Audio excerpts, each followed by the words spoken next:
अस्सलाम वालेकुम। आज हम बात करेंगे लकोरी के बारे में। आज इसके बारे में बात करेंगे सिम्टम, इसके अलामत क्या हैं, वजूहात मतलब वजह कौन कौन सी है, डायग्नोसिस मतलब कौन कौन से टेस्ट होंगे, ट्रीटमेंट मतलब कि कौन इलाज क्या है इसका, लाइफस्टाइल मॉडिफिकेशन, इसकी प्रिकॉशन क्या है।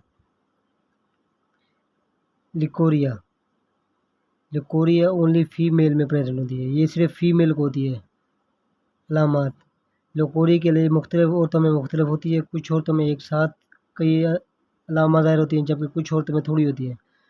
कुछ अलामत जो सब में पाई जाती है, इनमें सफ़ेद या पीले रंग का मादा बुखार से निकलता है। मादे से बहुत ज़्यादा बदबू आती है। कमर में और टांगों में दर्द होता है। कमज़ोरी और थकावट महसूस होती है।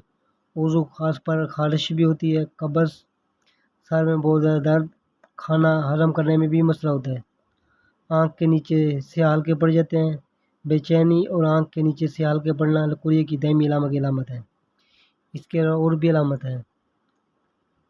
साइन एंड सिम्टम, अगर बैक्टीरिया इन्फेक्शन है तो ग्रे वाइट थिन डिस्चार्ज होगा, माइल्ड इचिंग होगी, खारिश होगी, पैर स्मेल बदबू आएगी और उसकी पीएच 4.5 से ज़्यादा होगी। अगर किसी को फंगल इन्फेक्शन है उसको सेवेयर इचिंग होगी, वाइट थिक डिस्चार्ज होगा, बर्निंग सेंसेशन होगी, पीएच उसकी नॉर्मल होगी। अगर किसी को पैरासाइट इन्फेक्शन हो गया है लकोरिया का तो उसकी बैड स्मेल होगी, बुरी स्मेल होगी, बदबू आएगी, इचिंग खारिश भी होगी और इरिटेशन भी करेगा, येलो और ग्रीन डिस्चार्ज होगा। वजूहात लकोरिया अचानक से होने वाला मसला नहीं है। ये मुतवाज़न खुराक ना खाने से और रहन सहन का तरीका अच्छा ना होने की वजह से जहरीले मादे और दूसरे केमिकल जिस्म से खारिज नहीं हो सकते तो वो जमा होते रहते हैं और आखिरकार सफ़ेद या पीले मादे की सूरत में खारिज होते हैं, जिनके साथ बदबू भी आती है। जब किसी औरत के गिरदे जिल्द और दूसरे उज़ू मादे जिस्म से खारिज नहीं कर पाते तो ये जमा शुरू हो जाते हैं और लकोरिया के होने का सबसे बड़ा सबब बनते हैं। लकोरिया होने की आम वजूहत में कुछ दर्ज हैं। एक तो है सफाई का खास ख्याल न रखना। सफाई का ख्याल न रखने की वजह से भी हो सकता है। खुराक का मुतवाज़न ना होना और अपना ख्याल न रखना, इसकी वजह से भी हो सकता है लकोरिया। हार्मोन की तब्दीली की वजह से भी हो सकता है।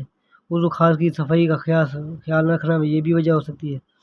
कब्ज़ भी और परेशानी ये भी करना उसकी वजह हो सकती है। इलाज डायग्नोसिस, इसमें स्वैब टेस्ट करा सकते हैं, पीएच टेस्ट करा सकते हैं, मैक्रोस्कोपिक वेट माउंट या KOH टेस्ट ये भी करा सकते हैं, कल्चर टेस्ट भी करा सकते हैं, CBC टेस्ट भी होता है और होता है STI टेस्ट, ये होता है सेक्सुअल ट्रांसमिटेड इन्फेक्शन टेस्ट होता है। इलाज अपनी ग़िज़ा को मुतवाज़न रखें, सफाई का ख़ास ख्याल रखें और वज़ू को खास की सफाई का ख्याल रखें। 1 से 2 केले रोज़ाना खाएँ।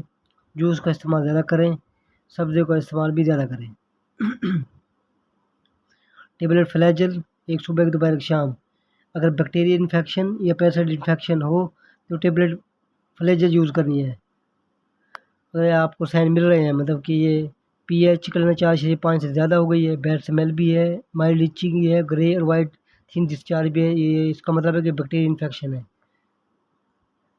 अगर ये हो रहा है पैरासाइट इन्फेक्शन तो बैड स्मेल है, इचिंग और इरिटेशन है, येलो ग्रे डिस्चार्ज है, इसका मतलब फिर आप ये टेबलेट फ्लैजेल 400 mg यूज़ कर सकते हैं। एक सुबह, एक दोपहर, एक शाम।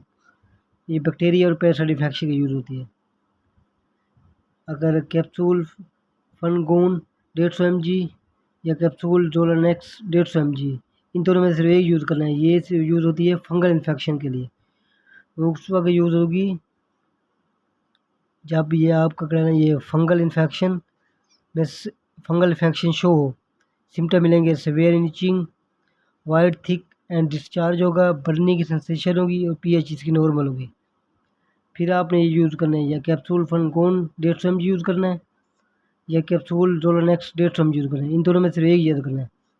एक दफ़ा इस्तेमाल करें, अगर फ़र्क ना पड़े तो 2 दिन बाद एक इस्तेमाल कर सकते हैं। अगर ये यूज़ नहीं कर सकते हैं तो फिर ये गाइनोडैक्ट्रिन वजाइनल क्रीम भी यूज़ कर सकते हैं। ये भ्रूण हिस्से पे लगाई जाती है। ये कैप्सूल यूज़ करनी है, इन दोनों में से एक यूज़ करना है। अगर ये 2 यूज़ नहीं करने हैं तो फिर ये भी यूज़ कर सकते हैं। ये भी सिर्फ फंगल इन्फेक्शन के लिए थी। बेस्ट ये है कि कैप्सूल यूज़ कर लें, सिर्फ इन दोनों में सिर्फ एक ही यूज़ करना है। अगर दर्द हो तो टेबलेट ब्रेक्सिन यूज़ करनी है, अगर दर्द है, अगर नहीं है तो फिर यूज़ नहीं करनी है।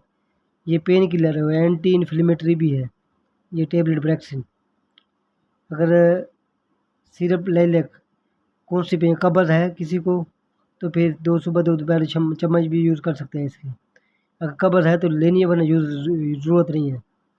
ये फंगल इन्फेक्शन अगर है तो एक तो सिम्टम की बेस पे देखा जाता है, दूसरा ये कल्चर टेस्ट हो गया, स्वैब टेस्ट हो गया, मैक्रोस्कोपिक वेट माउंट या कोएच टेस्ट या एसटीए टेस्ट, ये कन्फर्म हो तो फिर ये करना मेडिसिन लेनी है।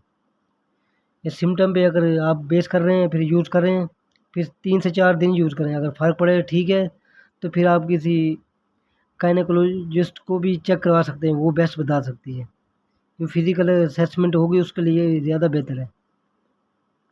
लाइफ़स्टाइल मॉडिफ़िकेशन भी फॉलो लाज़मी करना है। मेडिसिन के साथ साथ लाइफ़स्टाइल मॉडिफ़िकेशन भी इम्पोर्टेंट होती है। मेंटेन रखें प्रॉपर हाइजीन,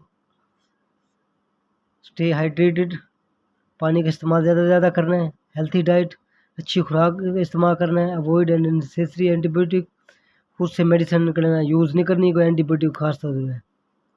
बाकी अगर ये आराम आ जाए तो ठीक है 3-4 दिन यूज़ करने से, वरना बेस्ट होता है गायनेकोलॉजिस्ट को चेक कराएं बस, बाकी किसी को चेक कराने की ज़रूरत नहीं है, वही आपको बेहतरीन मशवरे दे सकते हैं।